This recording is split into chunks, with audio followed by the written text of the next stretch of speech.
Bola panas kasus pembunuhan Vina dan Eki bergulir panjang. Tidak hanya Aib dan Dede yang dilaporkan, para terpidana yang masih ditahan juga berencana melaporkan Ibtu Rudiana terkait dugaan penganiayaan. Sementara itu, Saka Tatal bersiap menghadapi sidang peninjauan kembali yang akan digelar pekan depan. Rencana melaporkan ayah Eki, Ibtu Rudiana, disampaikan para terpidana kasus Eki dan Vina ketika dijenguk oleh keluarga mereka. Ibtu Rudiana akan dilaporkan terkait dugaan penganiayaan saat penangkapan para terpidana 8 tahun lalu. Sementara Aib dan Dede dilaporkan atas dugaan keterangan palsu terhadap 8 terpidana pada 2016 silam. Saat ini masih ada 4 terpidana yang ditahan di Rutan Kebonwaru, Bandung, yakni Rivaldi, Hadi Saputra, Supriyatno, dan Eka Sandi. Keempatnya belum dipindahkan kembali ke Rutan Kesambi, Cirebon. Padahal pemeriksaan untuk Peggy Setiawan sudah selesai karena Peggy resmi bebas. Kami kan juga sebelumnya sudah melaporkan juga Mas Ren, sudah melaporkan juga AE. Mungkin yang sekarang ini akan kami laporkan Rudiana. Karena memang anak-anak sudah menyampaikan bagaimana Rudiana menyiksa mereka, bagaimana Rudiana sampai anak-anak ini sudah babak belur. Itu memang betul babak belur sampai ya teman-teman bisa lihat ya sampai hancur kayak gitu. Selain Aib, Ibtu Rudiana kini menjadi sosok yang paling dicari kemunculannya. Ibtu Rudiana adalah orang pertama yang melaporkan kejadian pembunuhan Vina dan Eki 8 tahun silam. Saat itu ada 8 orang yang menjadi terpidana dan 3 orang DPO, yang salah satunya Peggy Setiawan. Sementara itu, terpidana yang telah bebas Saka Tatal kini bersiap menjalani sidang peninjauan kembali. Pengadilan Negeri Cirebon telah merespon surat peninjauan kembali Saka Tatal dan jadwal sidang PK sudah ditetapkan, yakni 24 Juli mendatang. Pengadilan telah menunjuk 3 orang hakim untuk memimpin jalannya persidangan. Ketiganya antara lain Ketua Majelis Hakim Rizka Yunia, Hakim Anggota Galuh Rahma Esti, dan Justisia Permatasari. Saka Tatal telah menyerahkan seluruh berkas novum serta menyiapkan beberapa saksi dan ahli untuk memperjuangkan sidang PK tersebut. Kuasa hukum Saka Tatal mengaku memiliki 4 bukti kuat baru yang belum pernah ditampilkan sebelumnya. Sedang menggodok untuk persiapan bagaimana saksi, bagaimana novum supaya bisa tidak terbantahkan. Karena ini mempertaruhkan semuanya, tapi ini bagian dari koreksi bahwa kesalahan proses hukum itu bukan hanya menimpa karta sengkon ataupun seperti Peggy kemarin, ini pun bisa terjadi. Anggota Kompolnas Yusuf Warsi menilai upaya hukum yang dilakukan para terpidana dan juga PK yang dilakukan Saka Tatal harus dicermati lebih teliti oleh Barreskrim Polri yang bertugas mengasistensi dan evaluasi kinerja penyidik. Menurut Yusuf, jika laporan terhadap Aib dan Ibtu Rudiana ternyata menunjukkan bukti baru dan jika PK Saka Tatal diterima pengadilan, maka akan muncul situasi hukum yang baru yang bisa berdampak hukum pada penanganan kasus Vina dan Eki. Ini kan pasca putusan pra-peradilan sudah terpantau ada beberapa upaya-upaya hukum yang dilakukan oleh para pihak. Yang pertama ada laporan dari pihak terpidana melaporkan Dede dan dugaan keterangan palsu. Nah, yang kedua ada upaya hukum PK yang dilakukan pihak Saka Tatal. Ini hal-hal yang perlu terus kita cermati dan kita pantau karena dua upaya hukum ini dalam pemantauan kita tentu ini kita analisis dan kita evaluasi punya implikasi hukum nantinya. Kalau itu PK-nya dikabulkan, kalau itu nanti laporan Pak Jutek terpidana melaporkan Dede dan Aib ini ada unsur pidananya terus ditingkatkan ke penyidikan yang kemudian dalam penyidikan ada minimal 2 alat bukti kemudian ditetapkan tersangkanya, ini adalah satu situasi dan kondisi proses hukum yang baru ini memiliki implikasi. Ini tentu kita cermati bagian dari analisa dan evaluasi untuk menentukan rencana-rencana tindak lanjut. Posisi Barreskrim sendiri memberikan asistensi, kami kira itu bagus-bagus saja. Hari ini, tim kuasa hukum para terpidana akan melaporkan Ibtu Rudiana ke Barreskrim Polri. Akankah laporan ini membuka kotak Pandora baru terkait alasan mengapa Ibtu Rudiana seakan menghilang dan juga arah baru penanganan kasus pembunuhan Vina dan Eki? Tim Liputan Kompas TV. Lalu di mana sebenarnya keberadaan Ibtu Rudiana dan Aib dan bagaimana kelanjutan perkara kasus pembunuhan Vina dan Eki? Kita tanyakan langsung pada dua jurnalis Kompas TV, ada Mario Sarong di Bareskrim Polri dan juga Fida Alatas di Mapolda Jawa Barat. Namun kita sapa terlebih dahulu jurnalis Kompas TV Mario Sarong di Bareskrim Polri. Mario, hingga saat ini ada informasi bahwa Otto Hasibuan akan melaporkan Ibtu Rudiana alias ayah korban yaitu Muhammad Rizky atau Eki ke Bareskrim. Lalu apakah ada konfirmasi terkait dengan pelaporan dan kehadiran Otto di Bareskrim? Juno dan juga saudara, untuk apakah betul Otto Hasibuan akan melaporkan Ibtu Rudiana? Bisa terkonfirmasi bahwa betul, karena posisi tim kuasa hukum dan juga Otto Hasibuan saat ini dalam perjalanan menuju ke Bareskrim Polri. Infonya yang kami dapatkan terakhir adalah akan datang atau tiba di Mabes Polri, khusus tepatnya di Bareskrim pada pukul 11 siang nanti. Yang informasi yang bisa kami dapatkan. Untuk agenda yang akan dilakukan oleh tim kuasa hukum 7 terpidana kasus Vina Cirebon di Mabes Polri ini adalah untuk melaporkan Ibtu Rudiana terkait dengan dugaan kesaksian palsu.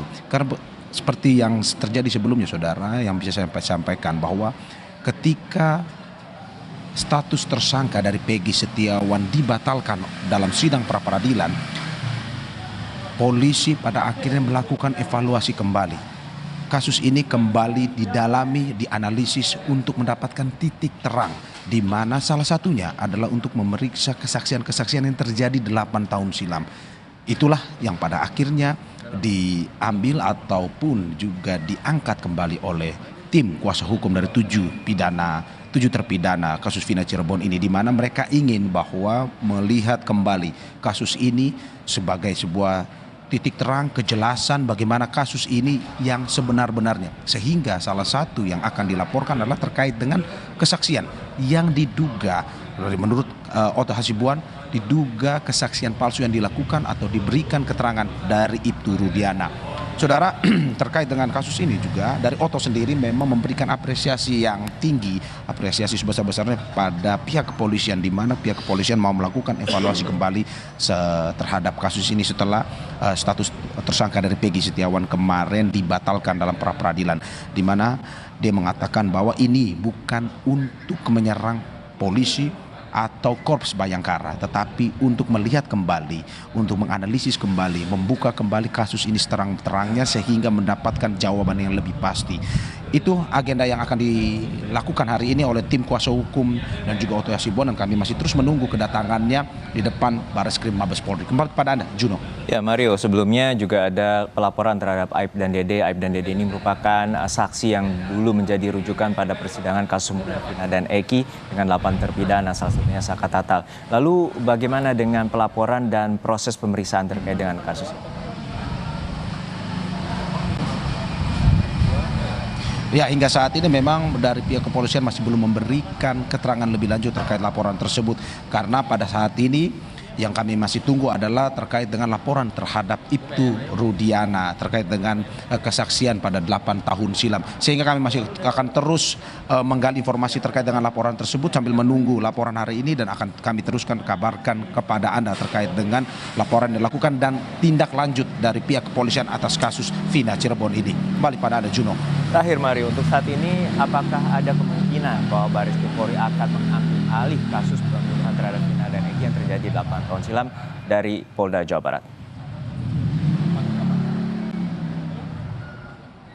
Ya, Juno dan juga saudara, memang kalau kita melihat bahwa terkait dengan kasus Vina ini, di mana setelah Peggy Setiawan kemarin dibatalkan status tersangkanya, tidak bisa kita tidak mengatakan bahwa kemungkinan bisa juga Bareskrim ini mengambil. Kenapa? Karena setelah kemarin dibutuhkan evaluasi yang lebih mendalam dengan proses yang lebih panjang untuk pada akhirnya melihat, analisis, memberikan titik terang daripada kasus ini, sehingga bukan tidak mungkin bahwa Bareskrim akan mengambil alih kasus ini. Tetapi yang kita dapatkan info sekarang memang pada saat ini Polda Jabar yang masih menjadi pihak yang utama untuk mengusut kasus ini, dan juga memang dari pihak kepolisian sendiri, juga pihak Kompolnas yang juga memberikan perhatian pada kasus ini, terus memberikan evaluasi terkait dengan kasus kemarin, dan juga apa yang terjadi saat ini masih menunggu laporan-laporan yang memang untuk pada akhirnya menjadi keterangan tambahan dari pihak kepolisian. Kembali pada Anda, Juno. Baik, terima kasih atas laporan lengkap Anda, jurnalis Kompas TV Mario Sarong dari Barreskrim Polri. Dari Barreskrim Polri kita bergeser ke Mapolda Jawa Barat, sudah ada jurnalis Kompas TV Vida Alatas. Vida, untuk saat ini kita ketahui bahwa saksi Aib masih belum diketahui keberadaannya, namun sebenarnya kenapa saksi Aib sempat dipanggil beberapa kali oleh Polda Jawa Barat sebelum putusan pra-peradilan Peggy Setiawan? Ya, Juno, peran Aib sebagai saksi dalam kasus pembunuhan Vina dan juga Eki ini dinilai cukup krusial, di mana kesaksiannya ini menjadi dasar penetapan tersangka 8 terpidana pembunuhan Vina dan juga Eki pada tahun 2016 lalu, dan juga kesaksian dari Aib ini juga digunakan oleh pihak kepolisian, dalam hal ini di Treskrim Polda Jawa Barat, sebagai dasar penetapan tersangka Peggy Setiawan pada akhir Mei 2024 lalu. Kesaksian dari Aib ini mengaku melihat atau kemudian Aib ini mengaku bahwa dirinya ini berada di lokasi kejadian pada malam tanggal 27 Agustus 2016 lalu, di mana dalam kesaksiannya ia juga memberikan kesaksian terkait keterlibatan dari baik itu 7 terpidana yang saat ini masih juga 1 mantan terpidana, yakni Liga Akbar atau Saka Tatal begitu ya, dan juga Peggy Setiawan yang menurut kesaksian dari Aib ini berada di lokasi kejadian. Dan Juno, dengan dibatalkannya status tersangka Peggy Setiawan via sidang pra-peradilan pada 8 Juli 2024 lalu, dan juga diperkuat dengan statement dari Barreskrim Polri, di mana pihak kepolisian ini tidak akan kemudian melanjutkan kasus ini dengan melibatkan Peggy Setiawan sebagai tersangka, atau tidak akan melakukan penyelidikan kembali terhadap Peggy Setiawan karena dinilai tidak ada bukti yang cukup atas keterlibatan Peggy Setiawan dalam kasus pembunuhan Vina dan juga Eki 8 tahun lalu. Itu membuat kemudian kesaksian dari Aib ini dipertanyakan. Ia pun, Aib ini dilaporkan oleh ke-7 terpidana yang saat ini masih menjalankan hukumannya. Kemudian selain dari ke-7 terpidana, ia juga dilaporkan oleh mantan terpidana, dan juga bahkan dari pihak Peggy Setiawan ini pun melaporkan Aib terkait dugaan kesaksian palsu yang ia berikan kepada pihak kepolisian, baik itu di 8 tahun lalu maupun kemarin pada saat penetapan Peggy Setiawan sebagai tersangka. Dan selain Aib, Juno dan juga saudara, yang saat ini juga dicari keberadaannya untuk ditemukan titik terang dari kasus ini adalah Ibtu Rudiana, ayah Eki. Ia juga berperan penting dalam kasus ini, di mana ia menjadi orang yang membuat laporan lengkap kasus ini ke kepolisian. Apalagi Juno dan juga saudara, kalau kita melihat bagaimana berjalannya babak baru dari kasus Vina dan juga Eki kemarin dengan melibatkan Peggy Setiawan sebagai tersangka, di mana ada sejumlah saksi-saksi yang kembali diperiksa oleh penyidik dari Ditreskrim Polda Jawa Barat. Di antaranya ini adalah 3 teman dari 5 terpidana kasus pembunuhan Vina dan juga Eki. Ketiga teman dari ke-5 terpidana tersebut ini adalah Teguh, Pramudia, dan juga Okta. Dan pemeriksaan tersebut dilakukan pada 11 Juni 2024 lalu, di mana dalam kesaksian baru yang mereka berikan atau kepada penyidik dari Polda Jawa Barat, mereka serempak ini mencabut keterangan-keterangan atau kesaksian-kesaksian yang mereka berikan dalam BAP di tahun 2016. Alasannya, Juno dan juga saudara, mereka mengaku pada saat itu mereka masih di bawah umur, jadi tidak mengerti konteks dari penyidikan itu seperti apa, dan mereka mengaku bahwa ada arahan-arahan dari penyidik dalam kemudian memberikan kesaksian, dan juga mereka mengaku bahwa penyidik dalam pemeriksaan yang dilakukan terhadap ketiganya pada tahun 2016 ini memberikan tekanan tertentu begitu ya kepada ketiga saksi tersebut. Selain dari 3 teman dari ke-5 terpidana yang juga diperiksa di Polda Jawa Barat pada saat penanganan kasus pembunuhan Vina dan juga Eki dengan Peggy Setiawan sebagai tersangka, ini adalah Liga Akbar.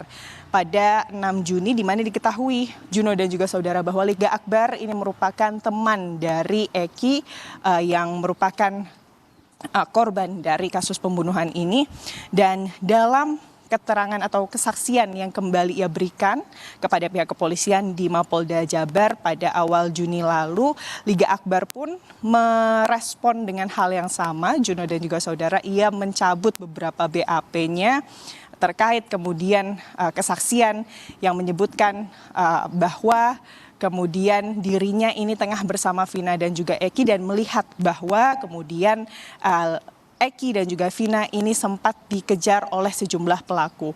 Inilah yang kemudian saat ini masih didalami tentunya oleh kepolisian terkait kasus ini, dan juga Ibtu Rudiana ini juga diduga pada saat atau berdasarkan keterangan dari Liga Akbar, Ibtu Rudiana ini juga sebelum Liga Akbar memberikan keterangannya kepada pihak kepolisian, ini juga sempat bertemu dengan Liga Akbar untuk kemudian menanyakan sejumlah hal. Dari hal ini, Juno dan juga saudara, disitulah banyak pihak publik yang juga menuntut Ibtu Rudiana dan juga AF ini untuk bisa keluar begitu ya ke publik dan juga memberikan pernyataan yang sebenar-benarnya terkait kasus ini. Dan tentunya hingga saat ini kami masih menunggu konfirmasi dari pihak kepolisian terkait keberadaan baik itu dari AF dan juga Ibtu Rudiana. Apakah kemudian polisi ini sudah mengantongi keberadaan atau lokasi dari kedua orang yang saat ini posisinya ini sangat dinanti-nanti oleh publik terkait titik terang dari kasus pembunuhan Vina dan juga Eki ini. Juno. Baik, terima kasih atas laporan lengkap Anda, jurnalis Kompas TV, Vida Alatas dari Mapolda Jawa Barat dan juga sebelumnya rekan Mario Sarong dari Bareskrim Polri.